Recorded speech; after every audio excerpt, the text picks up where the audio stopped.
Friends, இன்னைக்கு என்னோட delivery talk பார்க்கலாமா? காலையில் 8 மணிக்கு முன்னாடியே சாப்பிட சொல்லிட்டாங்க. காலையில் ஒரு பாலும் பிரெட்டும் சாப்பிட்டாச்சு. அதுக்கப்புறம் இட்லி சாப்பிட சொல்லியிருக்காங்க. நம்ம பெரிய இளவரசரை தேடிக்கிட்டே இருந்தேன், அவனும் வந்துட்டான். நம்ம குட்டி இளவரசரும் சேர்ந்தே வந்துட்டாங்க. எல்லாரும் ஓரளவு கரெக்டாக 3 மணிக்கு முன்னாடியே வந்துட்டாங்க. எல்லாத்தையும் பார்த்தாச்சு. 3 மணிக்கு அப்புறம் கூட்டு போகிறதுக்காண்டி ஜடை பின்ன ஆரம்பித்தாங்க. ஏன்னா 12th ஜடை பின்னது, அதுக்கப்புறம் ரெட்டை ஜடையே பின்னதே கிடையாது. இப்போ பின்றது வித்தியாசமாக இருந்துச்சு. அதையும் பின்னி நல்லா ஹோல்ட் பண்ணி வச்சுட்டாங்க. அதை பார்க்கவே காமெடியாக இருந்துச்சு. டுண்டு நண்டிமா இருந்துச்சு. சரி, இருந்தாலும் இந்த வீடியோ மிஸ் ஆகிடக்கூடாது அப்படிங்கிறதுக்காண்டியே இந்த வீடியோலாம் அப்படியே வச்சாச்சு. எனக்கு என்னைய பார்க்கவே வித்தியாசமாக இருந்துச்சு. பெரிய இளவரசர் பிறந்து இதோட 4 வருஷம் ஆச்சு.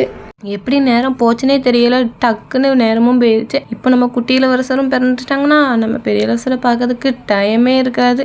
லாஸ்ட்டாக டெலிவரி ரூமுக்குள்ளேயும் போயாச்சு. இனி கண்டினியூ வீடியோலாம் அடுத்தடுத்த வீடியோவில் பார்க்கலாம். ஓகே, டாடா.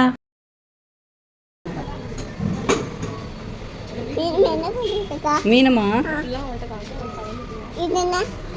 ஊசி போட போறாங்க. மீனமா கால் வலிக்கும்ல. விடு விடு விடு வரேன்.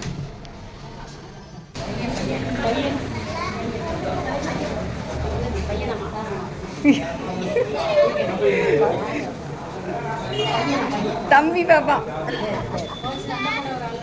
ஆமா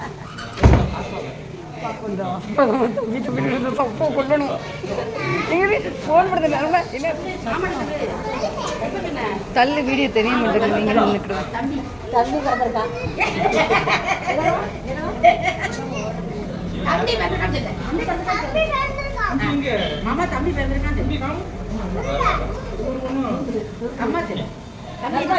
விக்ராந்தி தம்பியா?